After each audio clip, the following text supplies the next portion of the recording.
On our left, surrounded by all the female sentient beings, and our Father on our right, and surrounded by all the male sentient beings. And we remind ourselves of the motivation that we are here to listen to the teachings in order to deepen our understanding about the Dharma, to remove all these obscurations, both the afflictive and cognitive, so that the gold within us, the Dharmadhatu within us, can shine forth and benefit ourselves and all sentient beings. So with that in mind, let's turn to page 4. Refuge and Bodhisattva. I go for refuge and enlightenment, the Buddha, the Dharma, the Sangha. By making relations of the practice of giving and so forth, may I become Buddha to benefit all sentient beings. I go for refuge until I am enlightened, the Buddha, the Dharma, the Sangha. By making relations of the practice of giving and so forth, may I become Buddha to benefit all sentient beings. I go for refuge until I am enlightened, to the Buddha, the Dharma, the Sangha. By making relations of the practice of giving and so forth, may I become Buddha to benefit all sentient beings. Sangye chodam sobi chonam la jachu badu jani kyapsuche dagi jinso gyale sonam ke trola encher sangye druparsho. Sangye chodam sobi chonam la jachu badu jani kyapsuche dagi jinso gyale sonam ke Trola bencher sangye drupashu. Sangye chodam sogi chonam la chanchu padu jani kyapsuchi dagi jinso gepe sonam ki trola bencher sangye drupashu. Page 6, the essence of the dependent origination. Ye Dharma Hetu Prabhava Hetum Tesham Tathagato Yavadat Tesham Chayo Nirodha Evam Vadi Mahashamanaye Swaha. Om Ye Dharma Hetu Prabhava Hetum Tesham Tathagato Yavadat Tesham Chayo Nirodha Evam Vadi Mahashamanaye Swaha. Om Ye Dharma Hetu Prabhava Hetum Tesham Tathagato Yavadat Tesham Chayo Nirodha Evam Vadi Mahashamanaye Swaha. Meaning of the 10 24 mantra. All phenomena arise from causes. The causes are taught by the Tathagata. The cessation of causes as well is taught by the great seer. Page 31.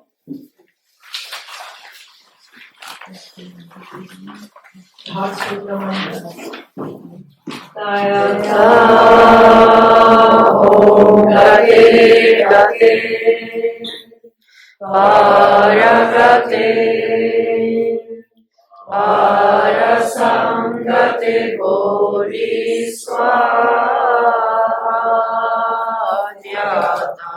Om Gate Gate Paragate Parasangate Bodhiswaha Om Gate Gate Paragate Parasangate Bodhiswaha.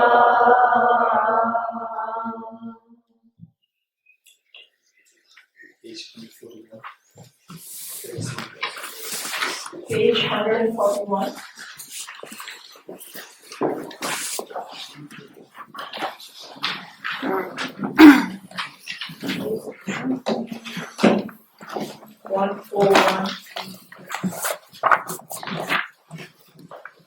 The 27 practices of a Bodhisattva by Geshe Dorji Damdul. Namo Lakeshwaraya. You see that all phenomena neither come nor go. Still you strive solely for the benefit of beings. Supreme Guru and Protector Avalokiteshvara, to you I continually bow with body, speech and mind. The perfect Buddhas, the sources of benefit and happiness, arise from practicing the genuine Dharma, which in turn depends on knowing how to practice, so I will explain the Bodhisattva practices. Now that you have obtained this precious human birth, the great goal so difficult to find, in order to free yourself and others from the ocean of samsara, listening, reflecting, and meditating with diligence day and night is the practice of the Bodhisattva. Passion towards friends churns like water, hatred towards enemies burns like fire. Through the darkness of ignorance, one forgets what to adopt and what to reject. To abandon one's homeland is the practice of a Bodhisattva. Giving up inhospitable places, mental afflictions gradually decrease. With no distractions, virtuous activities naturally increase. When mind becomes clear, conviction in Dharma is born. Therefore, seeking solitude is the practice of a Bodhisattva. Friends and relatives acquainted for a long will separate. Possessions gained in exertion will be left behind. Consciousness, a guest, will leave the guest house of the body. To let go of this life is the practice of the Bodhisattva. When due to friendship with someone, the three poisons increase, degrading the activities of listening, reflecting, and meditating, and destroys the loving kindness and compassion. To give up such friends is the practice of a Bodhisattva. When relying on someone, your negativities diminish, and your positive qualities grow like a waxing moon. To cherish such a spiritual friend more than your own body is the practice of a Bodhisattva. Themselves captives in the prison of samsara, whom can the worldly gods protect? Therefore, to seek refuge in the three jewels, who do not betray you, is the practice of a Bodhisattva. The suffering of the lower realms, so difficult to bear, is what the Buddha thought to be the fruit of negative actions. Therefore, even the cost of your life, never to commit negative actions is the practice of the Bodhisattva. Happiness in the three realms, like dew on a blade of grass, is subject to instantaneous fading away. To strive for the supreme state of liberation that never wavers is the practice of the Bodhisattva. From beginningless time, your mothers have cherished you. If they suffer now, what good is your own happiness? Therefore, in order to liberate an infinite number of sentient beings, cultivating bodhicitta is the practice of the Bodhisattva. All suffering comes from yearning for your own happiness. Perfect Buddhas are born from the intention to benefit others. Therefore, to truly exchange your own happiness for the suffering of others is the practice of the Bodhisattva. Even if someone driven by excessive desires steals from your world, or incites someone else to steal it, to dedicate to this person your body, possession, and all your virtues of three times is the practice of the Bodhisattva. If someone cuts off your head, even when you have not done the slightest thing wrong, through the power of compassion, to take your misdeeds upon yourself is the practice of the Bodhisattva. Should someone slander you, proclaim it in billion worlds, in return with a loving heart, to proclaim the good qualities is the practice of the Bodhisattva. If in the midst of a crowd, someone exposes your hidden faults and abuses you for them, to bow to them with respect, seeing them as a spiritual friend is the practice of the Bodhisattva. If someone whom you cherish as dearly as your own child takes you for an enemy, then like a mother who loves a sick child, to love that person even more is the practice of the Bodhisattva. Even when someone who is equal or inferior, driven by arrogance, seeks to discourage you, to place them on the crown of your head, with the same respect as you would accord your guru is the practice of bodhisattva. Though gripped by acute poverty and constantly scorned by others, stricken by terrible illness and possessed by evil spirits, to take upon yourself the negativities and suffering of every being, and never to get discouraged is the practice of a bodhisattva.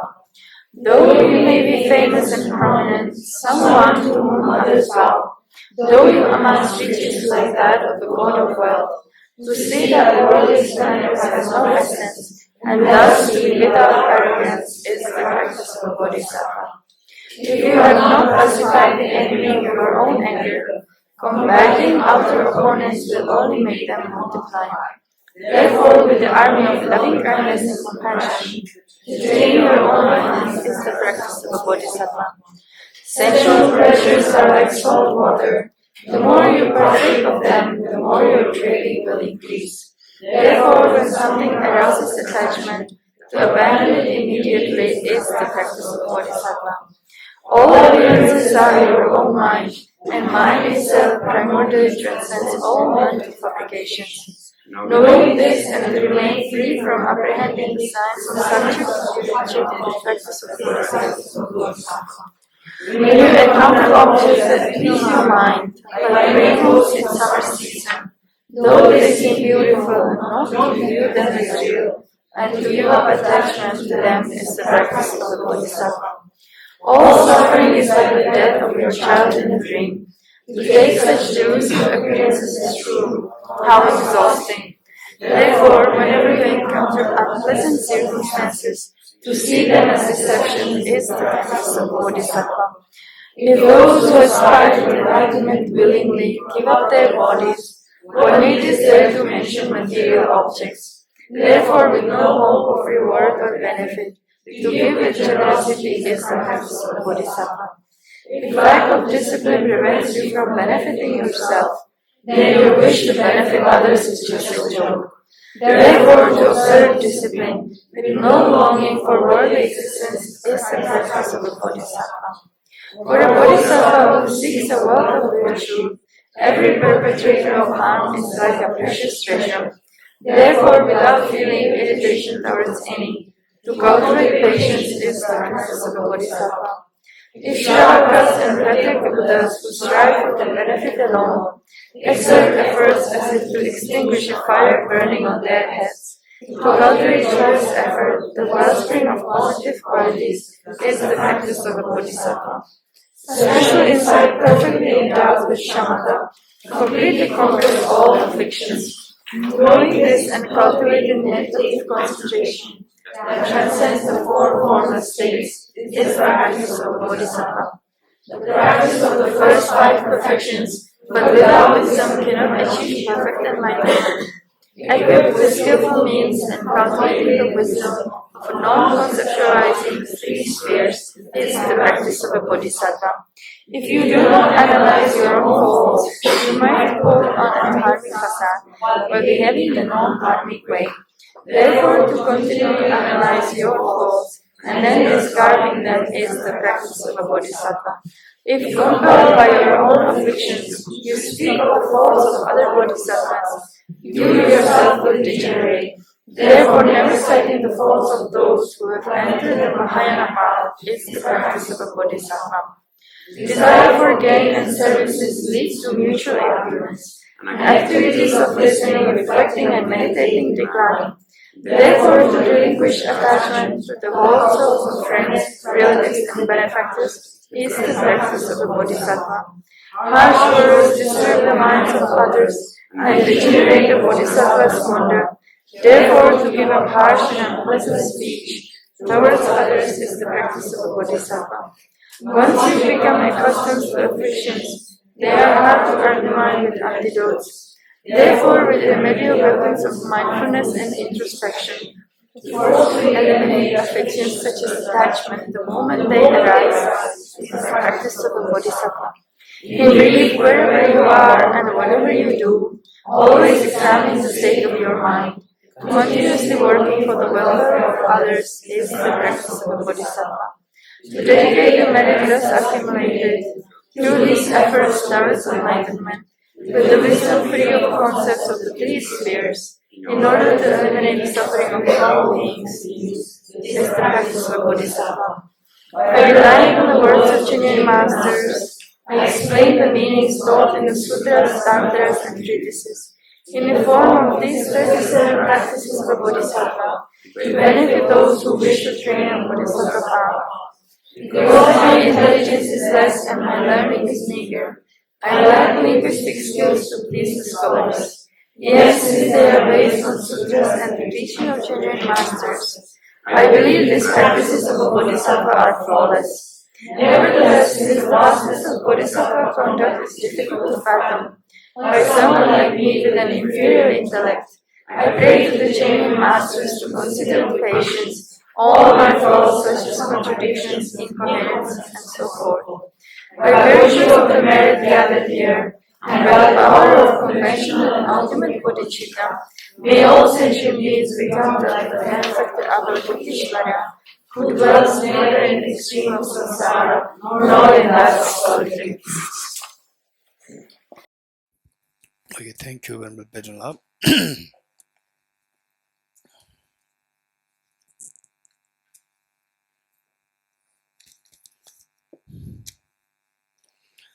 Okay, this morning, where did we leave? Anyone who remembers that?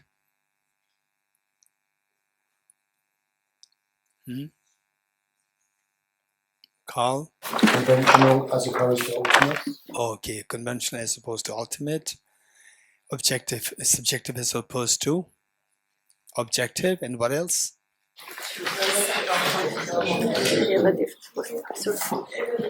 Relative. Yes. Okay.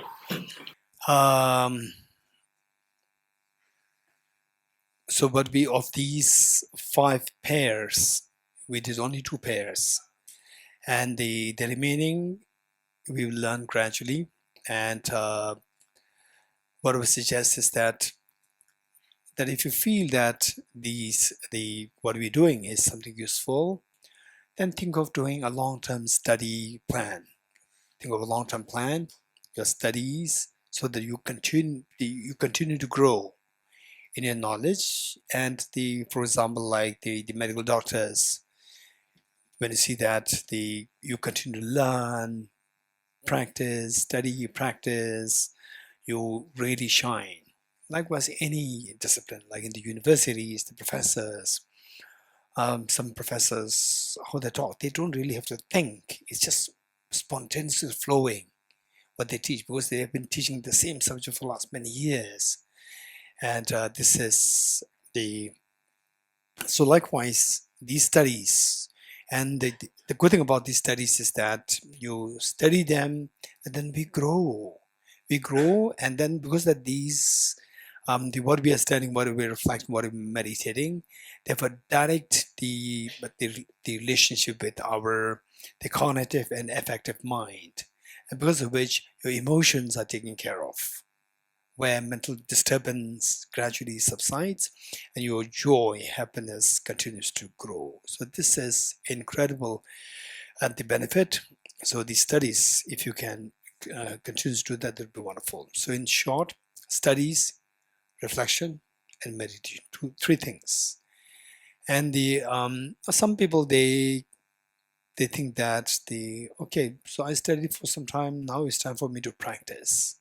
So they just spend so much time just on what we call as a practice and not studying anymore. That's very sad, because that your practices are going to be constantly invigorated by your studies and reflection. In the absence of these 2, your practice will eventually become like too mechanical, and nothing will really come, and at times you feel so demoralized that, what is this, I'm just wasting my time. So whereas for single point meditation, yes, there is something there. With single point meditation, if you have been very successful in doing so, then you can have some physiological changes happening in your body, like sensations, cold waves, and so forth. But for the bodhicitta, wisdom, and emptiness, extremely sophisticated feelings can arise, but they require extensive studies, reflection, meditation, without which at one point they can really become stagnant. And you see that they're like tape recorder being played, and I'm just wasting my time. Whereas if you really practice them well with studies and contemplation, reflection, accompanying your meditation continuously, then the experiences of the feeling of the fearlessness and these things will really dawn in us. And whereas with a single-pointed meditation, with just single-pointed meditation, very cool sensations can come, but the fearlessness will not come, and the joy will not come. These two things will not happen. Whereas the calmness will come, not the fearlessness. These are very different experiences. Okay. So with this in mind, this morning we're talking about examples for how things can possibly exist as subjectively real. For example, like the dream, the money system, then the what? Traffic rules, and then somebody becoming very powerful, like presidents, prime ministers, and so forth. And the next day you lost the election, and you just an ordinary person, and so forth. These are all purely conventions. Convention meaning it's all coming from our mind, not from the object. So this is something that we need to reflect more. And the emptiness, while it seems very complicated, at the same time, if you really go through these trainings properly, I think that is not too difficult. So yes, a partly to encourage people to not to give up. I say that emptiness is not difficult. One time my teacher must have heard it. My teacher must have must be looking at some of my teaching clips and heard it, and on a phone he was saying that for some people emptiness may be very easy. Okay, so to the extent that my teacher also said that the book that he wrote is not required for people for whom emptiness is very easy. Okay, so what I'm saying is that in a way it is to encourage us. In a way, this part is true, but it's all experiential, meaning that it depends. For example, let's say that say it's like a rubber band. You just pull it, it stretches, and then give it for 1 second and release it. What happens? It'll go back instantly. You're getting it? So if you want this rubber band to remain stretched, what should you do? Tell me. Huh? You don't know. You have to tie it with two poles. So tie it so that it cannot come back. Now what I'm saying is that you stretch it, and then even without tying it, that it will remain like this. What I'm saying is how to do that. Don't say no. Huh? Anyone? You have to cancel elasticity. You have to cancel to elasticity. Let it be elastic, to destroy its elasticity. How? Anyone? Yes, over there. By stretching it, then eventually it becomes more and more stretched. So you don't have to hold it. It just becomes more flexible. Meaning you stretch it, release it, again stretch it, release it, stretch it, release it. Anyone else? Stretch Stretch, hold it. And what I'm saying is that without holding it, that it should remain stretched. How to make it happen? So no idea. And you are studying emptiness. Right? You're studying emptiness, so complicated philosophy, and you don't know how to make it happen. Huh? Oh.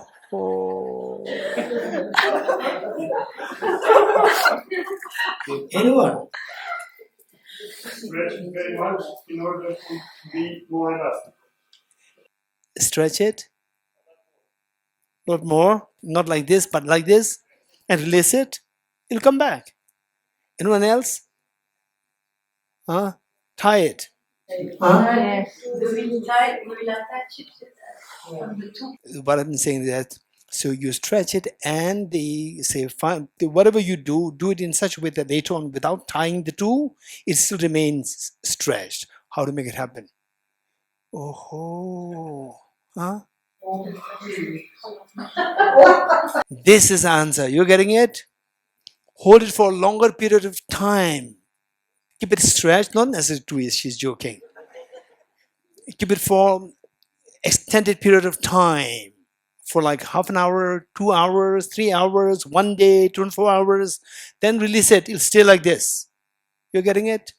So why, when you stretch it just for a few seconds, release it, it goes back? Why you keep it stretched for like 24 hours, release it, it doesn't go back? Why? Because it is constantly building the inertia. You're getting it? You learned physics, no? It builds a tendency. Inertia means it builds a tendency to stay there, right? Shorter duration, the tendency build is so less, so it'll come back. Longer you keep it stretched, the tendency is built up, and then you release it, it'll stay like this. So likewise, emptiness concept, right?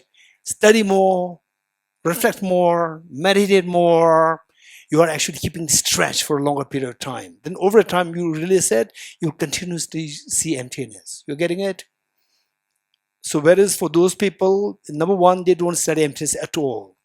And even if they study just for like the 1 retreat and finish.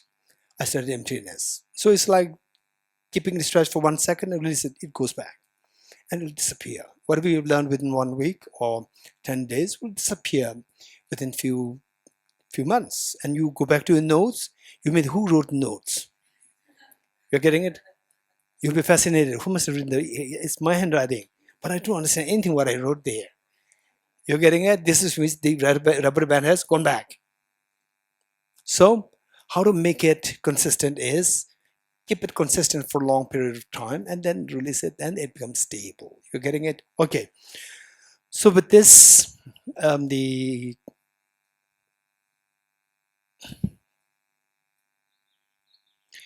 anybody has a transparent plastic bottle or glass? Yes. Yes. Is it from this planet? It looks nice. Okay. So tell me, what is inside this? Huh?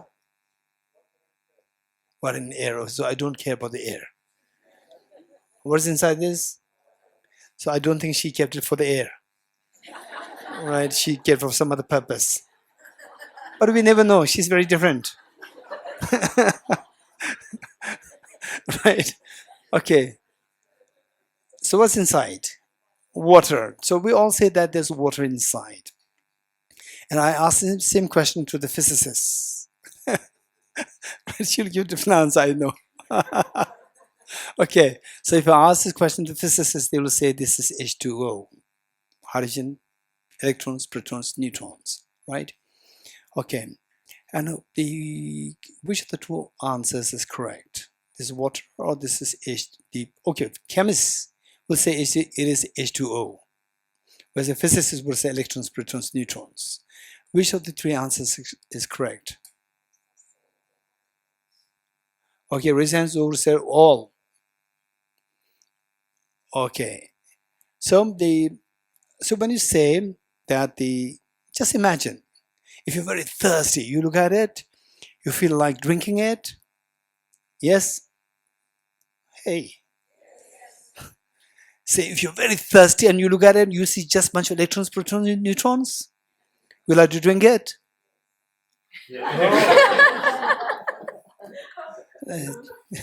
We have many people from different world planets, different world systems. Bhumika is from another world system. Yeah. Okay, if you see this bunch of electrons, protons, neutrons banging each other, would you feel like drinking it? No. But if you see water, then you feel like drinking it. You're getting it? And the same object can be perceived in 3 different ways. So when you see this as electrons, protons, neutrons, how do you see that? This can be seen through electron microscope, yes? Okay. When you look at through electron microscope, you just see a bunch of electrons, protons, neutrons. You're getting it? So there, if I ask you, where's the water? What is your response? If you come with your electron microscope on, and then I show this to you, you will see there's just a bunch of electrons, protons, neutrons. And is there water? What is your response? No water. You're getting it? No water. Okay.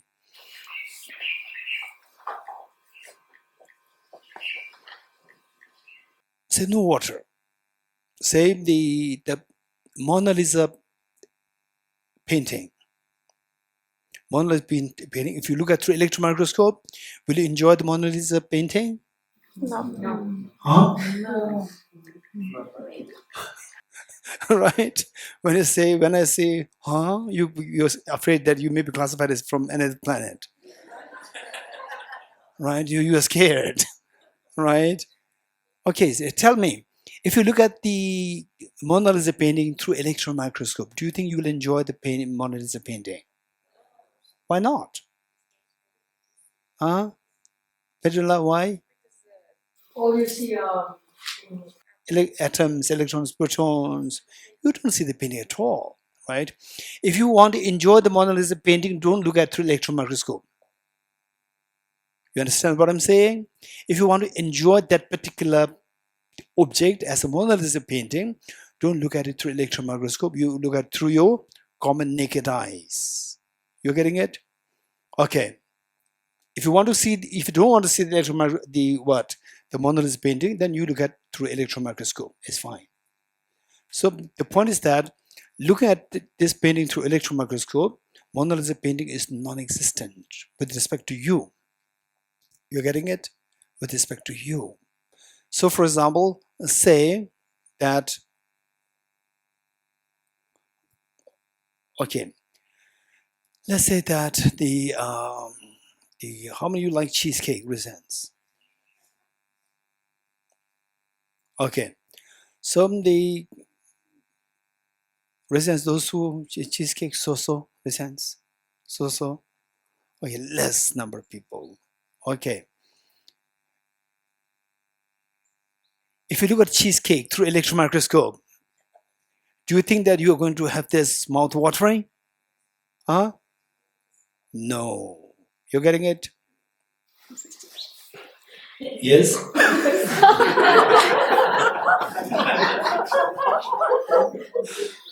I don't know what kind of karma I must have accumulated. Somebody who started with me. Right.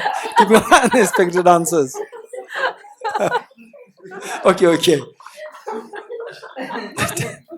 take it back.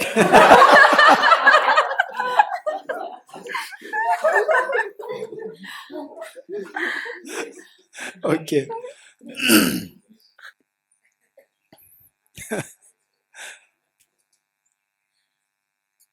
Okay, so what I'm saying is that why we see the same object differently. Say those with naked eyes, we see that this is the Mona Lisa painting. Through electron microscope, you see that this is just a bunch of atoms. It's a very different perception of the object. The object appears very differently. Why? Why the same object appears as differently? Anyone? Anyone? Yes. The lens. The lens or your perception is different. Okay. Same. If I point at the painting and say, what is this? Those with the electron microscope, you will say it's a bunch of atoms. And those with naked eyes, you will say this is Mona Lisa painting. And I asked the group A, is this a Mona Lisa painting? They said, no, this is not Mona Lisa painting. No Mona Lisa painting, it's just a bunch of electrons, protons, neutrons. Whereas group B will say that this is Mona Lisa painting. You're getting it? So one says, this is not Mona Lisa painting. Other says, yes, this is Mona Lisa painting. It's very different.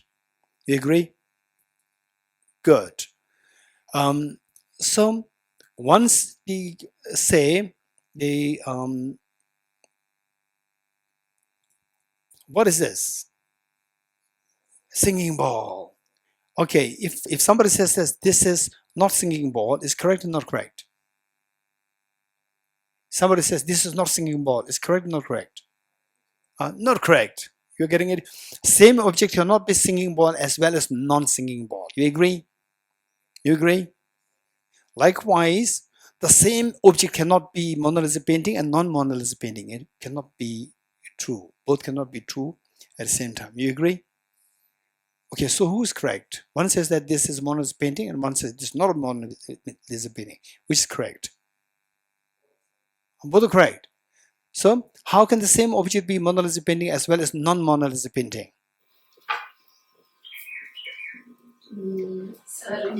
And who said both are correct? Raise hands. Okay, what's your name again? Aijan. Aijan. Are you Aijan? Yes.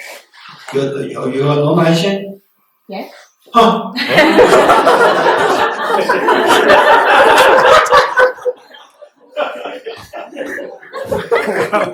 I don't know what happened.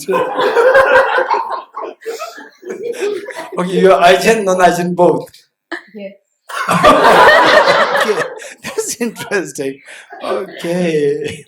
So what to say now? Depending from which point of view, right? Okay, that's interesting. Are you into something? You are not into something? Yes, I mean, What? in this I'm confused. I'm into something. You are not. You are in not. You are in a non-something. Both. Both. You are. Yes, because I of see. because sometimes I You are a feel human being. because Okay, of, okay. Listen. Okay. Are you in this planet? Huh? You're from non this planet? Yes. From both. Huh? That's interesting. Unexpected answer is coming this I time. have Huh? an answer for that. Sorry? I have an answer. You have an answer. Yeah. You want us to answer me? Yes. You're from the planet? This Yes. planet? Planet Earth? Or from outside planet Earth? Yes. From both. Yes. You're from other planet also. Yes. Interesting. Yes, I can see that. Okay, that's interesting. Okay. Can I ask a question about the singing bowl, for example? Yes. So it can be a singing bowl, but let's say you ask someone that never saw a singing bowl and they don't know it's a singing bowl, so their perspective will be something else. So you ask them if there's a singing bowl, they say no because they don't. Are you human being or not? Am I what? Are you human being? I think most days, yeah. In most days. That's strange. What happened?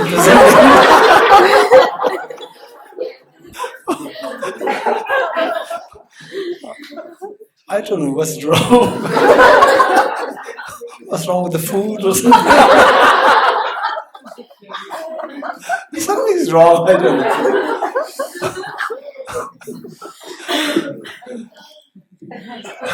Okay, just I'm confused actually.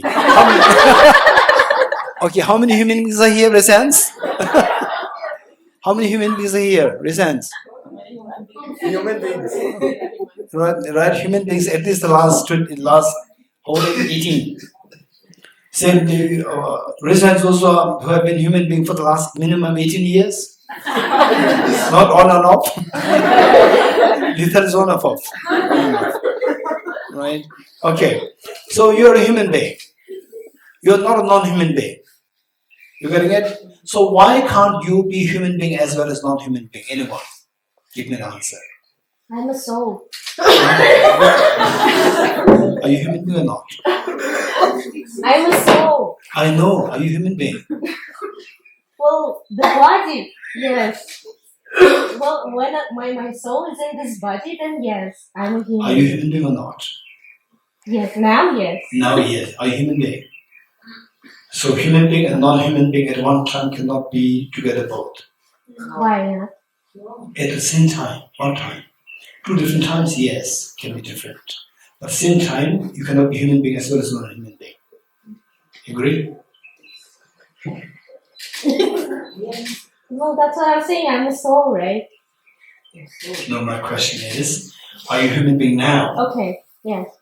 Okay, you are not non-human being Okay. now. Yes. So if you're at this time, 3:43 sharp, if somebody is human being, that person cannot be non-human being. Do you agree? You agree? Just say yes.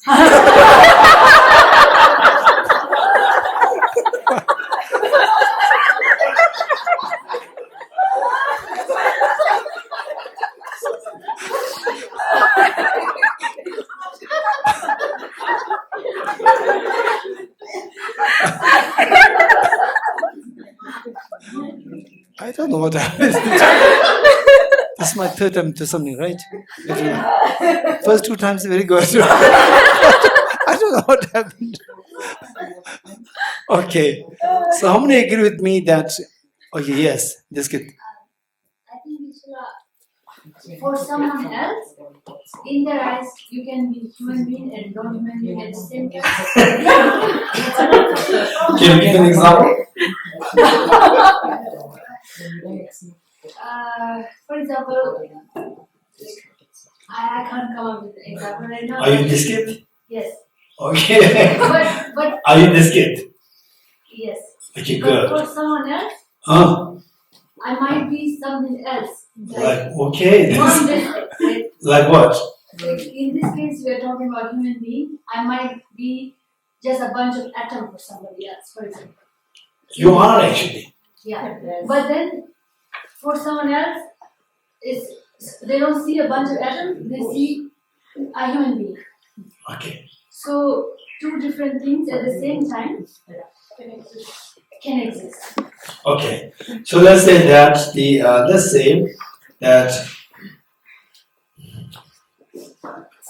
what is this? Flower. If I say this is not flower, how would you argue? Say that this is impermanent phenomena. How many would say this is impermanent phenomena? If you say this is impermanent phenomena, and I say that this is permanent phenomena, how are you going to reject me? Yes, Ashwin? Whatever is an impermanent phenomena cannot be a permanent phenomenon. How many agree with Ashwin with hands? Okay, by this logic, you are saying whatever is human being cannot be a non-human being. You're getting it? Whatever is impermanent cannot be non-impermanent. Whatever is a human being cannot be non-human being. You're getting it? This is the basic logic. Whatever is a painting of Mona Lisa cannot be non-painting of Mona Lisa. You're getting it? So this is how the world operates. Say, for example, we say that what I said is correct. What she said is wrong, right? So no, what she said is right. No, what she said is wrong. So when we say that the right, I say that what she said not right, but it is wrong. Wrong and right cannot be with one object. You're getting it? This is how all the functionalities operate in the conventional world, in the court case, in the court. All these judgments are being made on this basis. You're getting it? So the point is that so these two things cannot be, say, the flower and non-flower cannot be with one object, same object. But here we are saying that this is flower and this bunch of atoms. In the eyes of the seeing, and this bunch of atoms through electron microscope, you don't see a flower there. Not only you don't see a flower there, literally there's no flower there. So okay, what is my left hand? Nothing. Flower? No flower. How do you know that there's no flower? If there's a flower there, I should be able to see that. Since that I'm not seeing that, there is a proof that the flower is absent. You're getting it? So likewise, let's say that if this is non-flower, you should be able to see this as a non-flower. If this is a flower, you should be able to see this as a flower. You agree? Okay. So with this, what I'm saying is that conventionally speaking, in the conventional world, you say that this person is a male, or it is not a non-male. is a male, which means it's not a non-male. So this is a pillar, this is not a non-pillar. This house, this is not a non-house. So this is how we converse in the conventional world. This is how the conventional world operates. You're getting it? At the same time, now we are coming with a very strange phenomena. The group A looks at it, they say there's a flower. Group B looks at it, they see that this is a bunch of atoms. There's no flower there. But you said that both are correct. And I agree with you also. Both are correct. But how do you distinguish the two? On the one hand, we say that if somebody says that there's a flower and another person says this is not a flower, then you have to judge that who is right, who is wrong. We can judge. But here we said that both are correct. Both are correct. So on the one hand, there's one, say, the system where they cannot be, both cannot be correct on one object. But there's, now we are seeing there's this one another system where both are correct. That is a flower as well as non-flower, both are correct. So how do you reconcile the two systems? You understand what I'm saying? Is there anybody who can paraphrase what I said? Huh? Let me repeat it. One, in the conventional system, okay, say,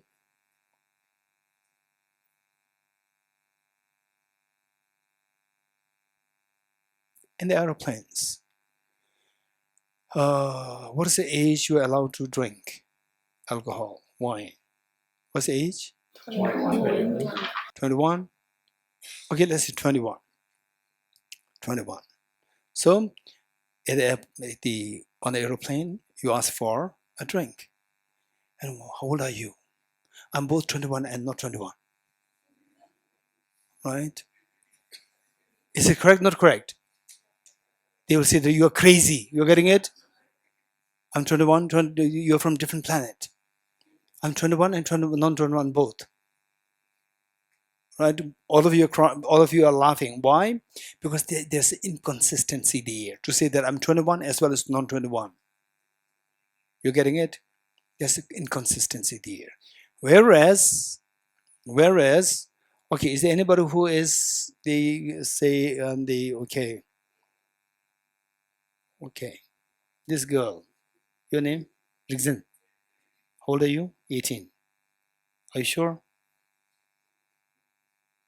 Yes, you're 18. Just say yes. Okay. When you say she's 18, what do you mean by that? Her body is 18 years old or her mind is 18 years old? I'll ask her. Her body is 18 years old. I'm 56 years old. My body is 56 years old. You getting it? Okay. So there, let's say that, what is her body? Her body is nothing made of atoms. You agree? You agree? And the atoms are all 5 billion years, 15 billion years old. Atoms are, no atom, one atom is 18 years old. All atoms are 15 billion years old. So what makes you think that you're 18 years old? You're not made of a body, and your age is the body, on the basis of the body. And your body is made of atoms, and atoms are all 15 billion years old. No one atom is 18 years old. Okay, think of this very seriously. Think of it very seriously. Okay, first, think of your age. Don't tell me your age, right? Just think of your age. I'm this years old. I'm 56 years old. Or I'm 40 years old, 30 years old, right? Just think of that. Be very honest, don't worry. So what is this age? Is it related to my body, not with my mind? Be very sure of this. My body, I talk about my body is nothing but made of electrons, protons, neutrons. Okay, there's atoms. My body, okay, let's say first, my body is nothing but made of, let's say the what? Let's say the heart, the lungs, the skeleton, the blood, then the intestines, and these are nothing but made of cells. Okay, cells are made of chromosomes, mitochondria, cytoplasm, cell membrane, and so forth. These in turn are made of molecules. These in turn are made of atoms. Just go there, stay there. And each of these atoms, there's no creation, no annihilation, no creation, no destruction of the atoms. At the most, it can change. They can change to energy. Energy at the matter. They just keep changing. That's it. So on that level, all my atoms are 15 billion years old.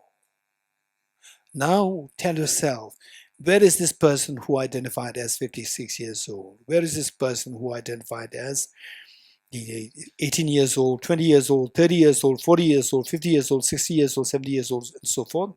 Just see, where is this person who is described to be this age? Let's just think of this. Okay. Now tell me, how do you feel mentally disturbed to think of this? Okay, disturbed meaning that uneasiness. That's very true. I cannot really answer it properly. Make sense? Good. So if this little bit of mental uneasiness comes, you are going a proper track. That the objective, there's nothing there to say that you are a boy, you're a girl, you are 10 years old, 20 years old, 30 years old, so forth. Objective, there's nothing there. There's nothing there. But subjectively, we see some people as invariable as male, some people as non-male, some people as a girl, some people as non-girls, and some people as young, some people as old. Invariably, we see that, we perceive that. But objectively, there's nothing to be described as young, old, and so forth. And even the gender, just believe it or not, that each one of us, we are nothing made of atoms. No one atom is male or female. How many agree with me? Raise hands. We are nothing but made of atoms. And no one atom is male or female atoms. There's no atom known as male or female, right? Just on that level, we are all same gender. There's no difference. But on the surface, we see gender difference there, right? Invariably, we see difference. Where is that, the difference you see? As males, females, flowers, Mona Lisa painting. Where is that? It's not from the object. Where is it? Tell me. Anyone. Where is it? Where's it coming from? This gender difference. Invariably, there's a gender difference there. Males and non-males, females and non-females is there. But where is it? On the atomic level, you don't find it. On the object level, you don't find it. Where is it? Just raise hand. Raise hand. Anyone? Raise hand. What do you think? What do you think? Okay, there's Biala. Appearance from the mind. Purely on the convention. What do you mean by convention level? What do you mean by that? How you're looking at it, your perception, right? Mother, your subjective, your perception, convention, how your mind perceives them. Okay, perception, subjective. They are the object or the subject? Subject. You're getting it? Subject. Now, which means, in a way, what you are saying is that some people see this as a flower, some people see this as a bunch of atoms, no flower. So it's purely subjective. This is what you mean to say? Yes? Okay. Now, how do you resolve this? That, when I said that, okay, how old are you? Right? Say, if you're allowed to drink at 21, and then okay, then the person asks you, how old are you, right? Are you 21? I'm not. I'm yes. I'm not 21. And I'm yes 21. It's contradictory, right? On the other hand, we say this flower, non-flower, group A says yes, this flower, group B says this non-flower. It's both correct. But when you say I'm 21, not 21, this is contradictory, this is wrong. So how do you reconcile the two? On the one hand, we say that 21, not 21, this cannot be consistent with one object. But when we talk about this, the flower and non-flower, you say it's all right. So how do you resolve this issue? How many of you have some answers? Raise hands. But it's correct or not correct, don't worry. How many of you think you have some answers? Don't worry about the accuracy. Okay, Dorotam, you like to share with us? I think in the flower example, you move towards the flower, and when you're very close, you don't see anything. Even I don't use an electron microscope. And when you are far, then you see the flower. Whereas in the, non-21 or 21 age, I cannot move toward 21 or non-21. Okay, how many agree with Dorotam? Raise hands. How many agree with Dorotam? Okay, is there anybody who I would fully agree with what Dr. Tam said. I want somebody to articulate your thoughts, articulate what Dr. Tam said, to put it economically, to put it in words, nice words. Anyone? I fully agree with what he said. Okay, then Shamba. So we said that there is no objective existence or no Yes. truth. So let's talk about subjective one. And subjective existence is different according to the way we look. Yes. So let's say a flower can be a flower and also not a flower, but each of them can only be true in one set of way of looking of things. One lens, one distance of a lens, and such. And then when we look on the flower from a certain distance with certain lens, then it can be only a flower. If we look from a different lens, it can be only not a flower. Okay, this is exactly what the Dr. Tam said. You have to, I'm expecting you to say it in slightly different way, by which the words will be, say, very nice. Yes. To not mix the conventional reality and the ultimate reality, so if we mix Where? So if the flower we analyze in conventional reality, is a flower. Okay. And then if we analyze in the ultimate reality, it's Okay, so what about 21 and non-21? we're analyzing the 21 in the conventional reality. Okay, so you understand what Joel is saying? Joel is saying is that, okay, first let me put it like this. What Joel is saying, even if you don't understand it, don't worry, right? First, let me just paraphrase what Joel said, and then you correct me if I'm wrong. In the case of the flower and non-flower, what Joel is saying is that with the flower, so when you see it's a flower, you are using the conventional analysis. From distance, you're looking at it, what two of them said. And then when you are saying that it's just a bunch of atoms, there's no flower there, you are going into the ultimate analysis. So analysis is different. One is conventional, one is ultimate. There are two analyses employed, so you are bound to see the same object in two different ways. But when about the 20 or 21, we're using the same analysis. But the same analysis, you are not supposed to see the same object differently. With different analysis, you can see the object differently. Okay, how many of you got something? Raise your hands. If you do not get, don't worry. Right? If you don't get it, I'll explain it now. Okay, so now what is being said is that as two of them said, Dr. Tam and Tin Shamala said, that when you look at a flower from distance you see this as a flower. Okay, by the way, how many of you have seen or watched it on the YouTube and so forth? I say some artists who use all the garbage like shoes and mobile, all these garbage, they put it in such a way that from distance you look at it, you see the picture of Trump as a Trump, or a flower, or the Albert Einstein and so forth. And you come closer, there's no Einstein. It's just shoe, torn shoe, or bracelets, papers, and so forth. Just garbage. But from distance you see the Albert Einstein and so forth. Okay.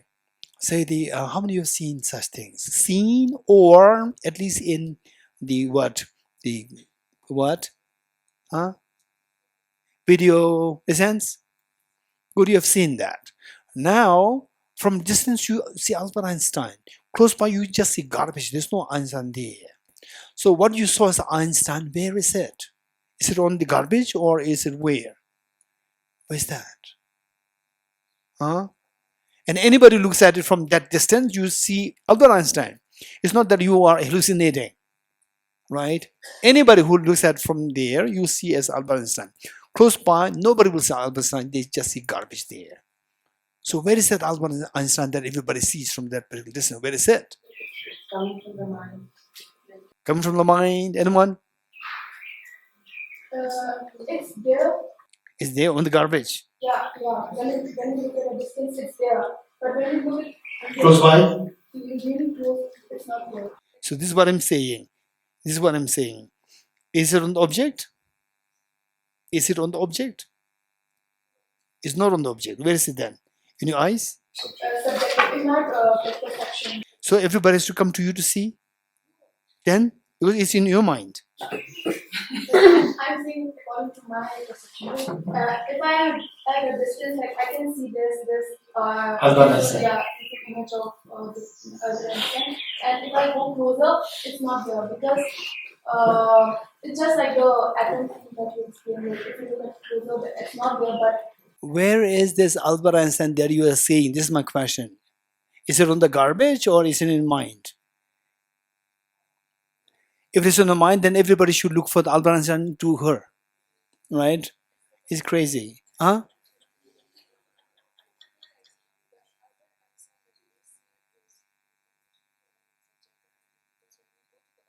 Where is it? This is my question. Where is it?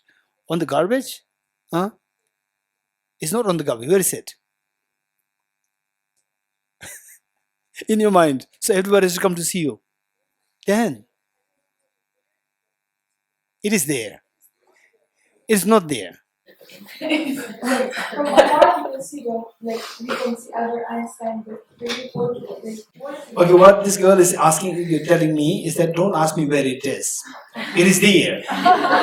It is there. If you want to enjoy it, keep distance and look at it. Don't go too close by. She's very smart. You're getting it?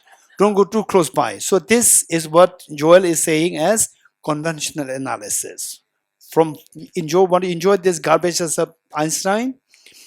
Keep distance. Don't go too close. Keep distance. Then you see that mind which sees that is known as conventional analysis. When you do go too close, Einstein is not there. That is ultimate analysis. So these two are two different analysis. You're getting it? One is close by, one is at distance. So same object is seen by two different analysis.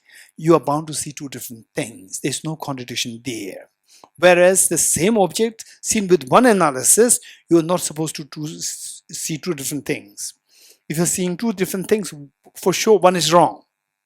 You're getting it? Say for example, from distance. From distance, if you look at this, you see this is a piece of chocolate, this is wrong. But if you just flower, is okay. Non-flower is wrong. You're getting it? From the same analysis, from distance, if you look at it, you see, both of you are looking from distance. You see the same as flower or non-flower. Both cannot be correct. But if one looks at from distance, one looks close by, see this bunch of atoms, no flower, both are correct. You're getting it? So in other words, what we're saying is that what we are seeing on the object, what the object is determined by what distance you are sitting, from what distance you are watching. So say the one is watching the object from distance and one the object is being watched from close by. You're getting it? You agree? Same object can be seen through two different distances. For example, say the water waves. When you are close by the water wave, what do you see? You see just a water wave, not ferocious ones. Water wave, beautiful water wave. But from the aeroplane, you see what? What is that water wave like? White. Whitish and not moving. It's all like there's a white line there. But close by, there's nothing static. It's constantly moving. From distance, you see as non-moving because there are two different perspectives. You're getting it? Two different perspectives. There are in other words, two different frames of reference. We're looking at the same object through two different frames of reference. So, with two different frames of reference, the same object can be seen differently. There's no contradiction. It's fine. So, those from distance, you can say there's a flower. Those from close by, we say there's no flower. It's fine.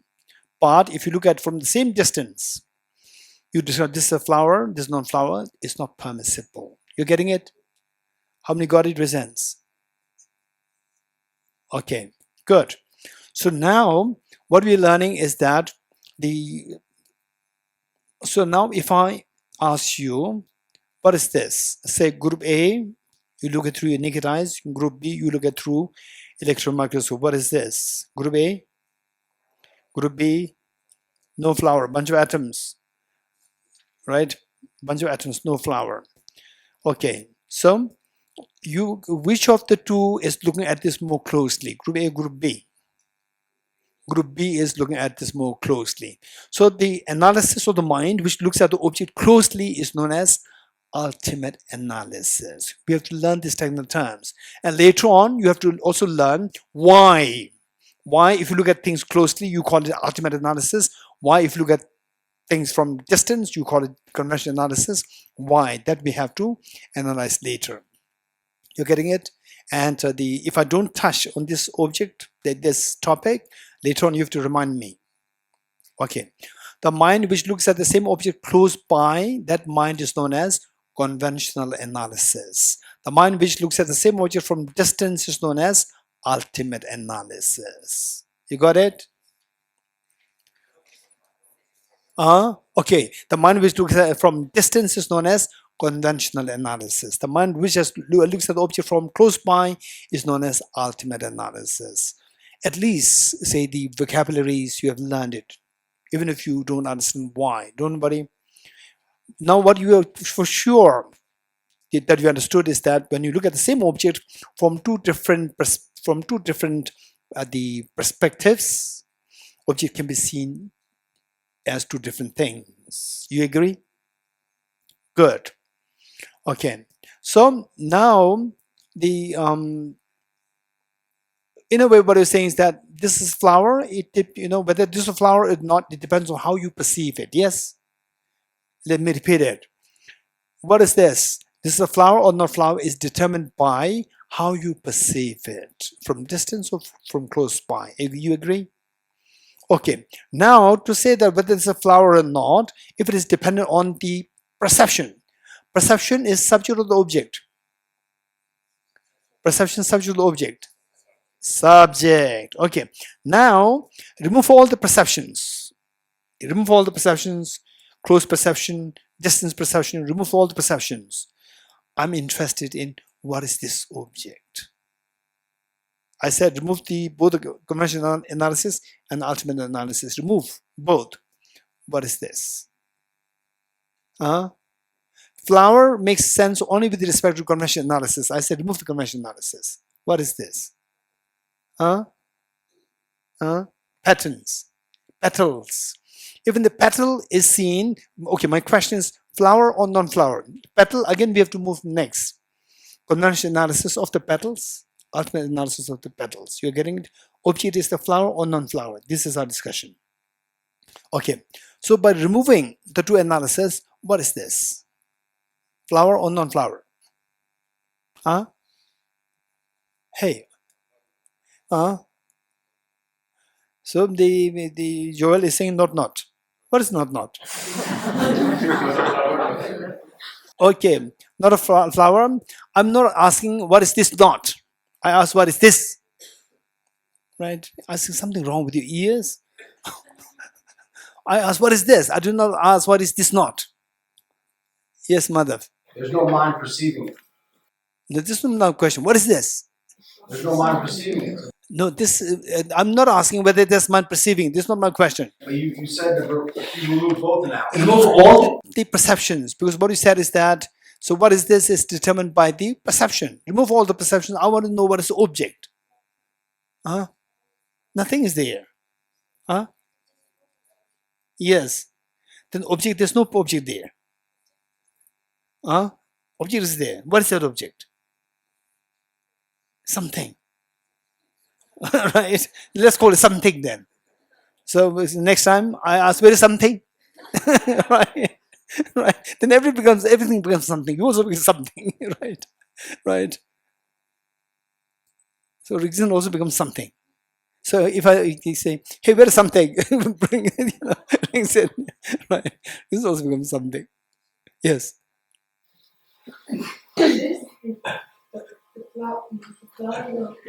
We call this a flower. Yes. But actually, this flower is like we don't know which part of the flower is the flower. The petals are not flowers. Yes. The calyx is not the flower. Yes. The stalk is not the flower. Not flower. So the flower that we call it, we don't know exactly where is the flower.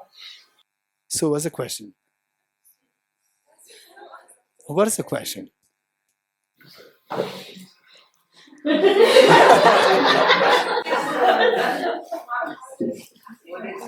What's the question? So where is the flower? The flower is, well, we call it flower, but actually flower is the The petals are not the flower, the stalk is not the flower, the calyx is not the flower, the stamen is not the flower. So, objectively, there's no flower. So, so this is my question. So, did you not know the rule? If I ask the question, don't expect answer from me. You're getting it? Okay. Yes. Geshe-la, you have taken away our ability to categorize.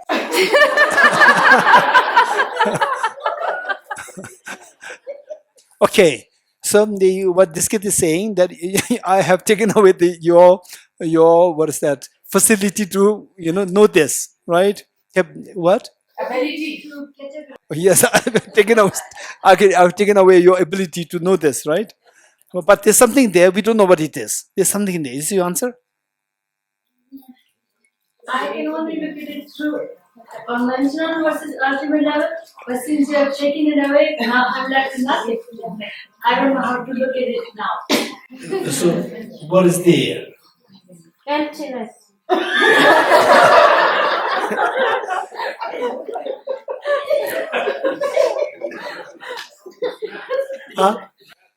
Matter is left. Matter is left. Okay, matter is left. Then don't forget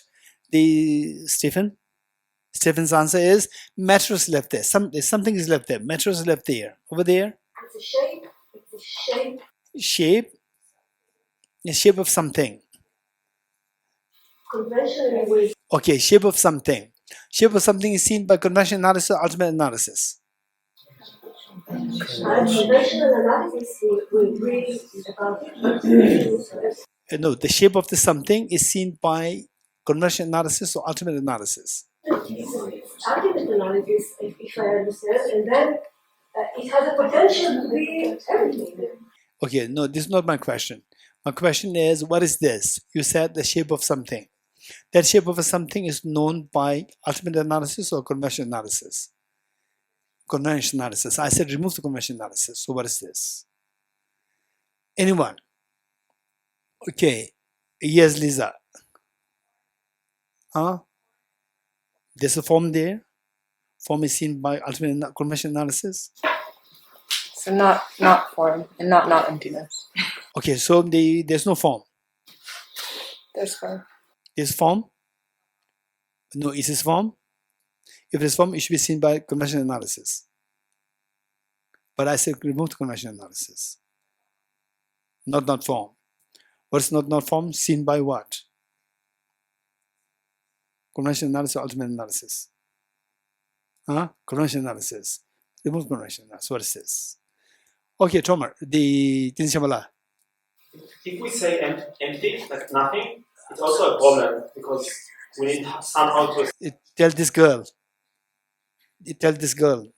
I did not say it's nothing. I said she said nothing. But if we say nothing is a problem, and if we say anything which is not nothing, there's also a problem. I think the question is problematic.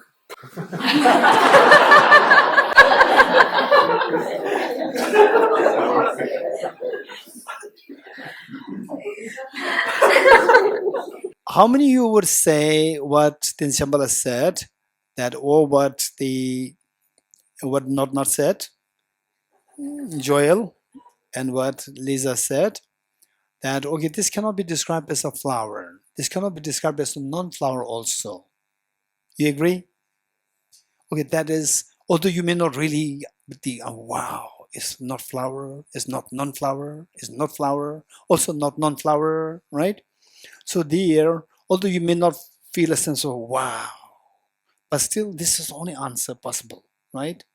Because it cannot be flower because you remove the conventional analysis. Flower is seen by the conventional analysis. Non-flower, by the ultimate analysis, we remove the ultimate analysis. What is this? This cannot be described as a flower or non-flower. You're getting it? This is known as indescribable.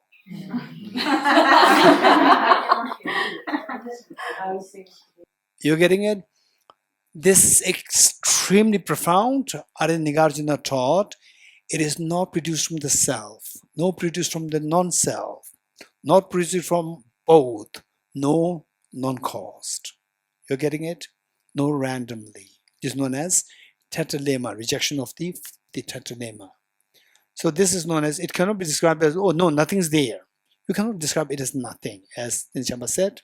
So this is known as, what is ultimate reality? This is indescribable. So when you say indescribable, many people misunderstand it and to say that no, ultimate reality cannot be described because it is indescribable. This is misknowledge.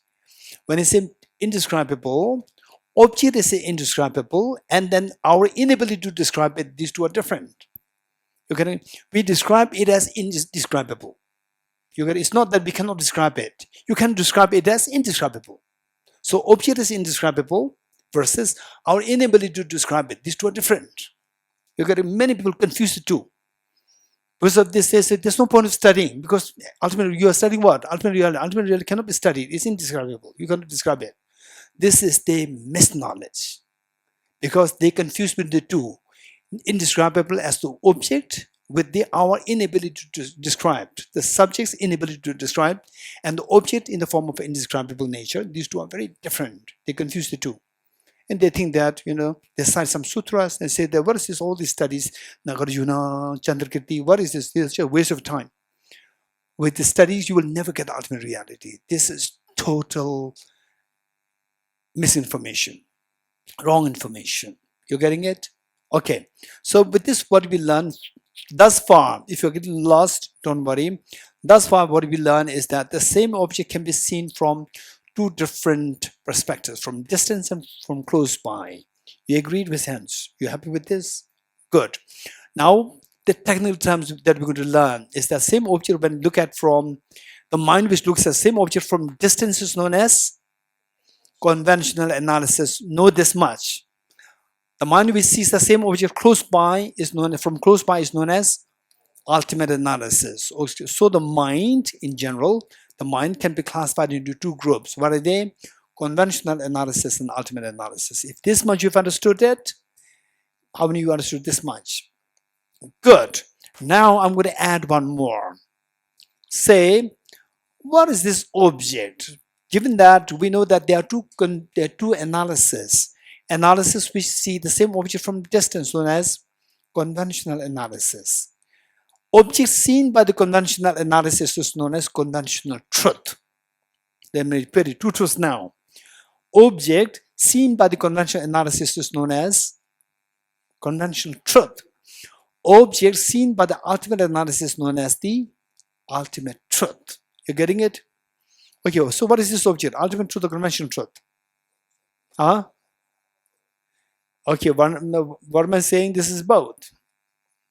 But the two truths cannot be, same object cannot be both the truths. Okay, yes, Madhav? It's entity-wise, only two different isolates. Oh, wow. Okay, thank you, Madhavji. Yes. So right now the flower is a conventional analysis because we're all looking at it from afar, right? Okay, what is this object? Conventional truth, ultimate truth? Conventional. Conventional truth. What is your name? Lesa.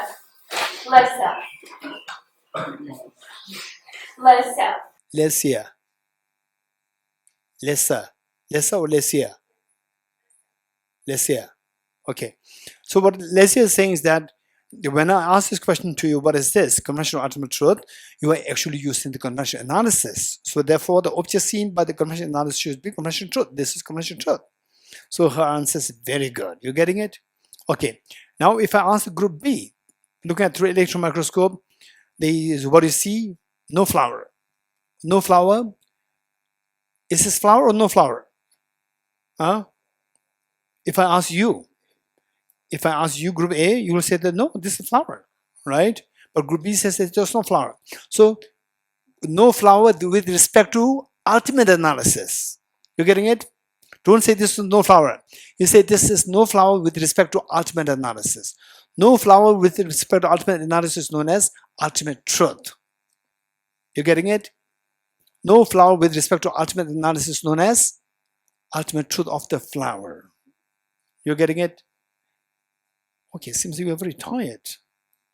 Still we have 8 minutes more. Right?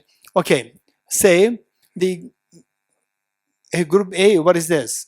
Flower. What is group B? What is this? No flower. Right? When group B says there's no flower, flower or no flower is determined by the conventional analysis, not by the ultimate analysis. Listen, flower or non-flower is determined by conventional analysis, not by the ultimate analysis. But the ultimate analysis is saying that there's no flower, which means that what they are saying is not no flower. What they're saying is that there's no objective flower. Because for them, if there's a flower, it should be objectively real. Yes? Because they are looking at it very closely. You're getting it? Okay, how many understood it? Raise hands. Why, if the flower is seen by the ultimate analysis, the flower should exist objectively? Why? Anyone? Let me ask this question once more. If the flower does exist in the eyes of the ultimate analysis, the flower, does it exist in the eyes of ultimate analysis? Hey, group A, B, both. The flower, if it does exist, does it exist in the eyes of ultimate analysis? No, if it does exist, it should exist objectively. Why? Okay, why? No idea? Huh? No idea? Because we removed all the subjects, the subjective view. Who told you to remove the subjects? That was my earlier statement. It's removed through the ultimate analysis. So ultimate analysis is the subject. Ashwin. Because you go close to the object. Okay. So this means. Okay, so Ashwin is saying something. Thank you. Okay, let me say something and see if Ashwin you agree with me. What Ashwin said, let's say that you are seeing me in water. You are 1 kilometer away from me and you see me in water. And you're wondering, is he really in water or what you are seeing is mirage, right? I'm 1 kilometer away from you. You are seeing me in water. I'm not sure whether what you are seeing is actually water or is a mirage. How will you evaluate? Okay, the girl over there at the back. Yes. How do you evaluate your perception that I'm in water, that I'm actually in water, or what you are seeing is mirage? How do you evaluate? Yes, your name? They didn't tell me. So how will you evaluate? So you are seeing me in water. I'm not sure whether he's really in water or what I'm seeing is mirage. How do you evaluate that? The girl before you? Okay, how many agree with Ashwin? You agree? Yes, this is what Ashwin is trying to say, right? So Dechen, what will you do is that you come closer to me, right? Closer to me and see that everything's dry. What will you conclude? You conclude that earlier what you saw as water, it was just a mirage. How many agree with Dechen? Raise hands. Good. So how do you evaluate if I'm really in water or not? By coming closer. How do you evaluate if the flower exists objectively or not? How do you evaluate this? Go closer. You're getting it? Go closer to see if it exists objectively or not. So what is that mind known as? The mind which goes closer to see the object. Ultimate analysis. So if the object does exist in the eyes of ultimate analysis, the object should exist objectively. The flower should exist objectively. You getting it? Is there anybody who likes to paraphrase or who likes to repeat what I said? If the flower exists objectively, no, if the flower exists in the eyes of the ultimate analysis, it should exist objectively. Why? Anyone? Anyone? Huh? What happened? Everyone is in daze. Right? What happened? Sheripama, yes. No, my question is the other way around. If the flower is found by the ultimate analysis, it should exist objectively. Why? If the flower is found by ultimate analysis, it should exist objectively. Why? Anyone? Because we want to know its true nature. if the object is found by ultimate analysis, then you should see the true nature. And the true nature is from the object. From the object, if it does exist as true nature, found by ultimate analysis, then it should be findable when you go there towards the object. What is seen by going there towards the object is known as objective existence. So therefore it should exist objectively. You're getting it? Okay. So from this class, what we have learned is that the same object can be seen by two different perspectives. What are these two different perspectives? Conventional analysis and ultimate analysis. Very good. What is that object known as which is seen by the conventional analysis? Conventional truth.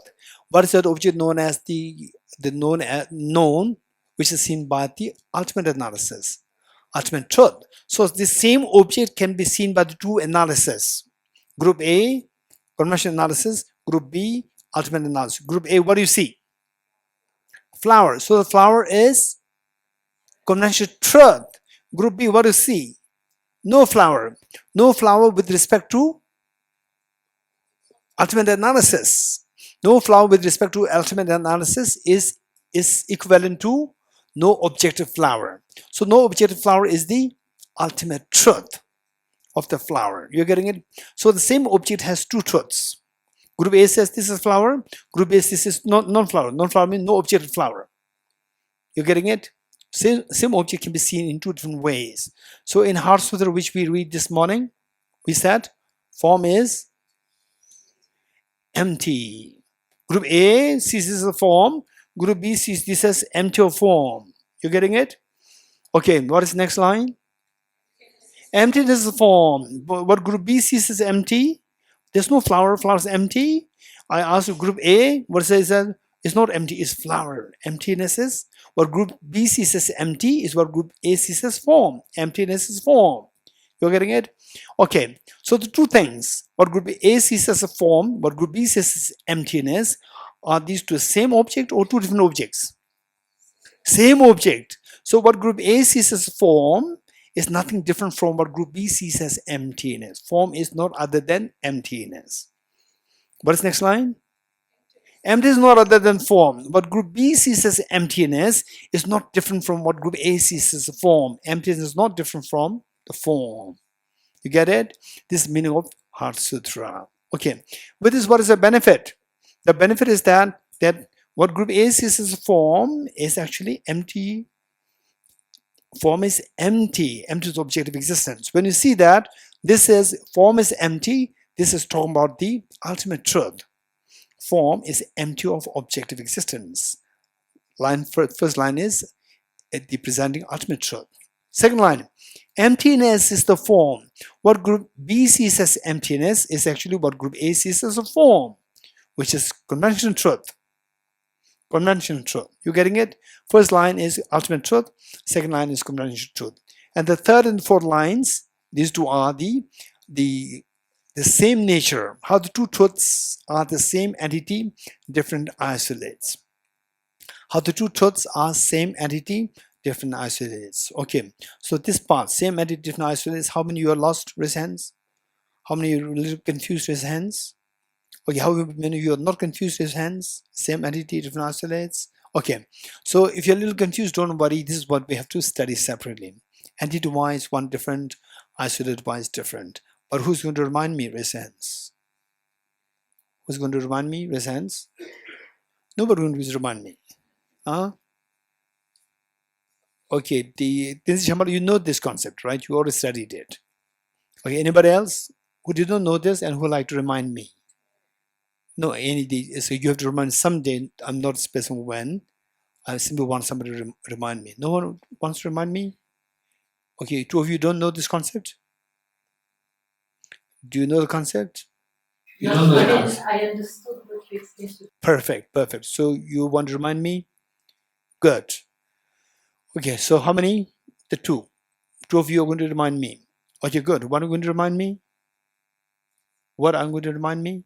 You remind me. Remind me how the two truths are entity-wise one and isolate-wise different. You're getting it? Okay. So the two of them are going to remind me maybe tomorrow. Tomorrow, maybe second session. Okay, good.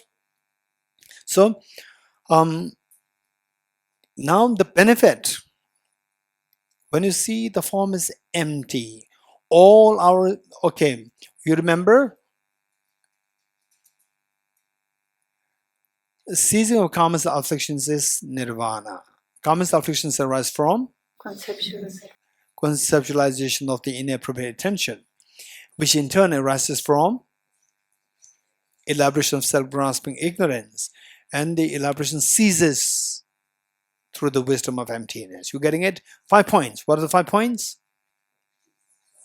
Samsara. Okay, the girl over there, tell me, samsara. Contaminant karmas, afflictions, Inappropriate attention. inappropriate attention, self-grasping ignorance. 5. Very good. Okay, so now let us see to the benefit of seeing form is empty. If you learn how to see things through the lens of ultimate analysis, what is the benefit? Seeing things from the lens of the ultimate analysis, what do you see?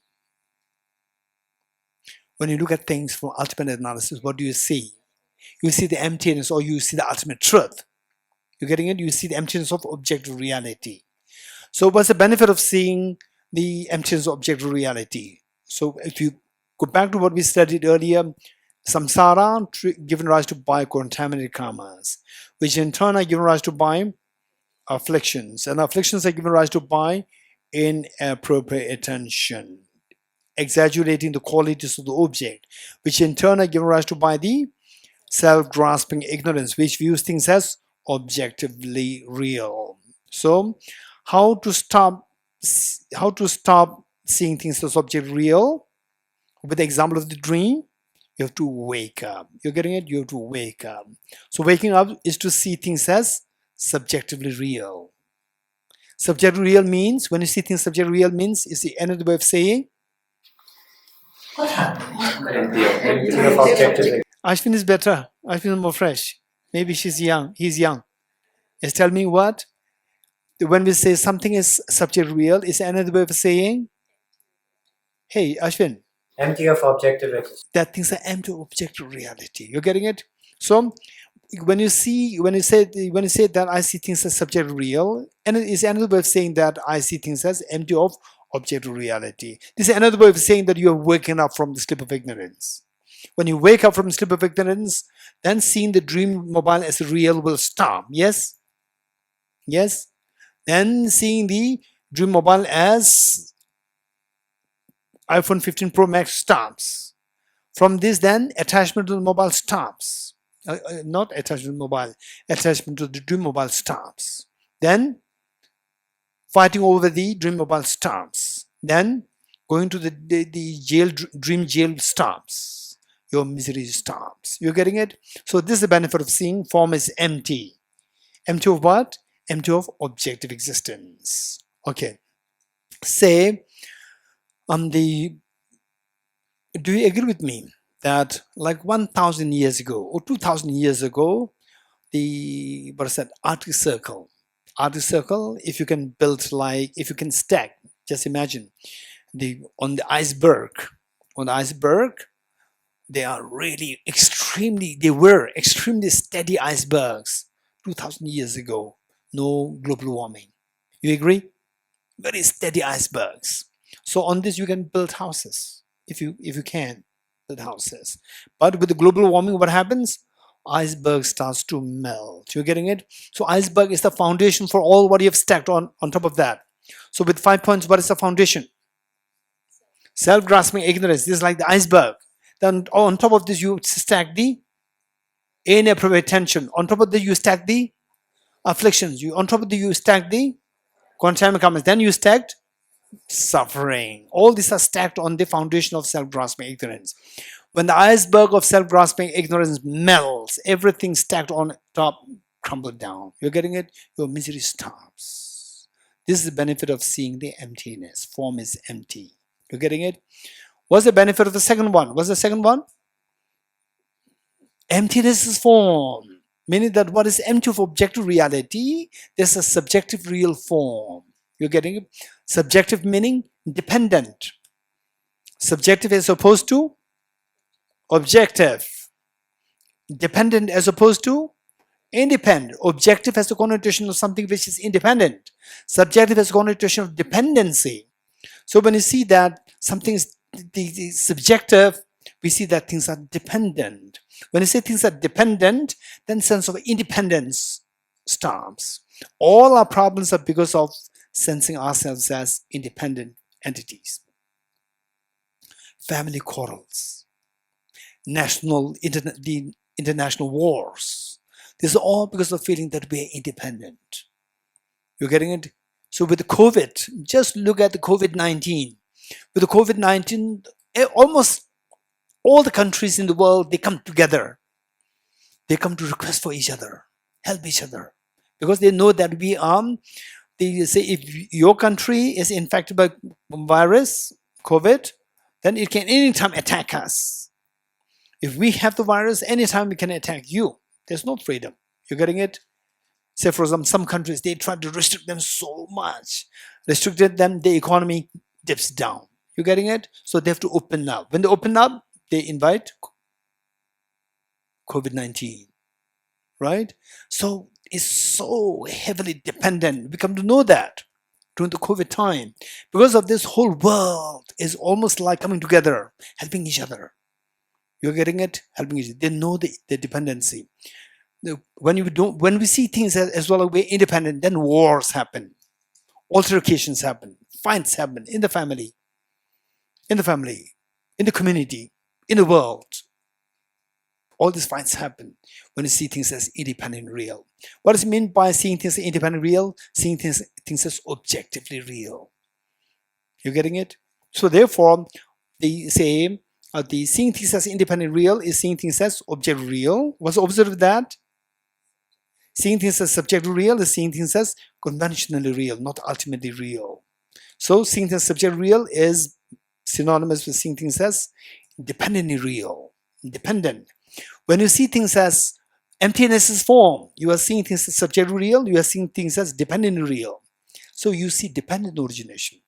When you see dependent origination, then your compassion grows. Because by dependence on taking care of you, I'm benefited. But dependence on harming you, I'm harmed. I don't want to be harmed, so I should not harm you. I want to be happy, so I should help you. You're getting it? By seeing dependency, your compassion grows. So, form is empty. It helps you remove your anger, remove your miseries. Emptiness is form. It helps you to grow your compassion. So, whose question was that? Is Stephen's question? Okay, our gentleman Namgyala is missing. Namgyala asked this question: where is room for compassion if you see things as empty of objective reality? You're getting it? So now how would you answer it? Even though things are empty of objective reality, things are subjectively real. Empty of objective reality means things are empty of being independent. If things are not independent, they should be dependent. So when you say dependency, then compassion grows. How many of the family members, they are so close to each other. So close to each other, particularly when the family members, they are extremely poor, often, generally speaking, poor of the family members, they are more friendly, more loving, caring to each other, generally speaking. Because more well off, sense of independence comes, right? So they don't really go together, because I have my separate room, small boys have separate rooms, small girls have separate room, everybody has a separate room. And then in their room, they're independent. They have a sense of independence. But poor family, in one small place, 6, 7, 8 family members together. So they have to adjust each other. They learn how to adjust. You're getting it? Because they know that they're dependent on each other. So when you see dependency, then the compassion automatically grows. Compassion grows.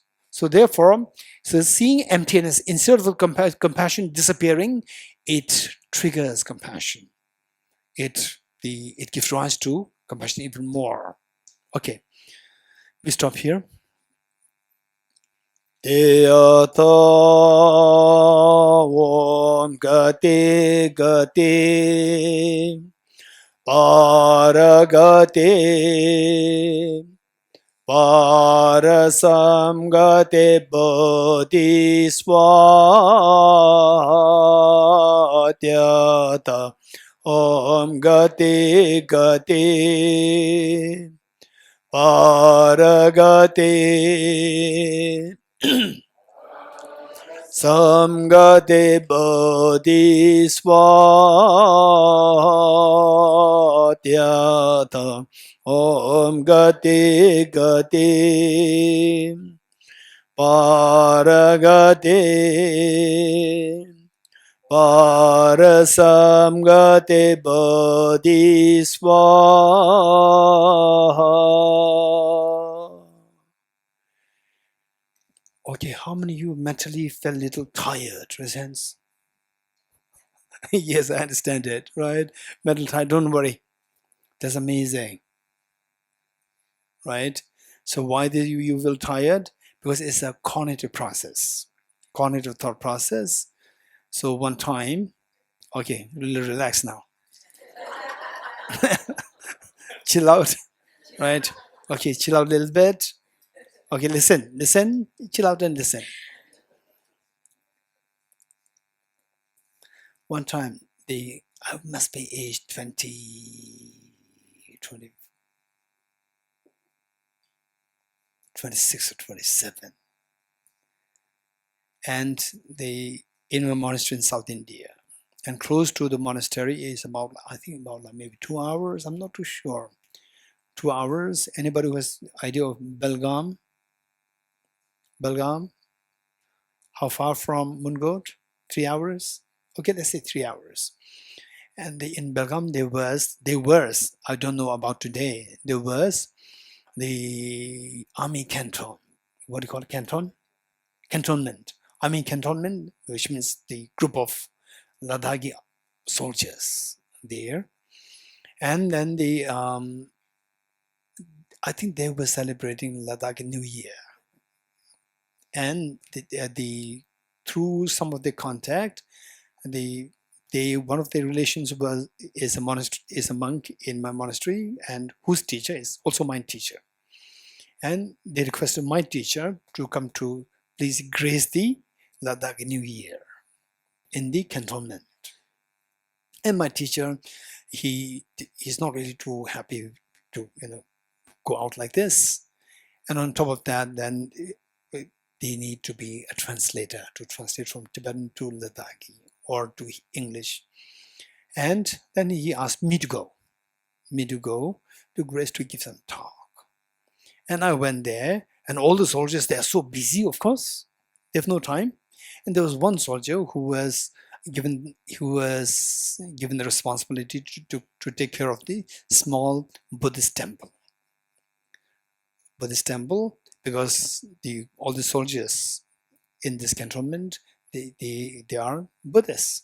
So they have a small Buddhist shrine, and he was assigned this responsibility. So we had like full time, two of us, because his job is just there, and my job is to stay there and wait for them to be free, that I give a talk. And since the two of us, we are free, and this young boy, how old? 25, 26. Full of energy, right? And very enthusiastic. Everybody must become Buddha right now. Right? And I must teach everything, what I learned the last 10 years. And there's this gentleman who had no exposure. What is philosophy? The last, 40, maybe he must be 40 years old. 40 years, no exposure to philosophy. And this young boy, so energetic, wanting to give everything he learned in 10 years to this man. Then he was so patient listening. I said, yes, you have to study emptiness. He said, yes, sir. And then I teach emptiness. Within about like 45, 46 minutes, right, his eyelashes double folded. Right? His eyelashes double folded. And no, he was not dozing off. Dozing off is a different story. No, he was so alert, and gradually eyelashes double folded. Right? And then, what happened? Then I stopped talking, because that I know that the brain was confused. Right?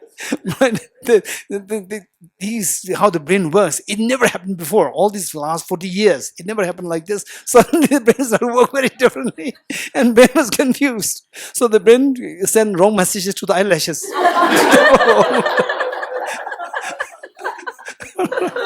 And then I stopped. That was my initial experience. I was totally inexperienced, with full of hot blood, wanting to help somebody, and totally inexperienced. So therefore, I'm not surprised that you mentally feel tired. So I said, chill out. Yeah. Okay, we stop here. 3 frustrations.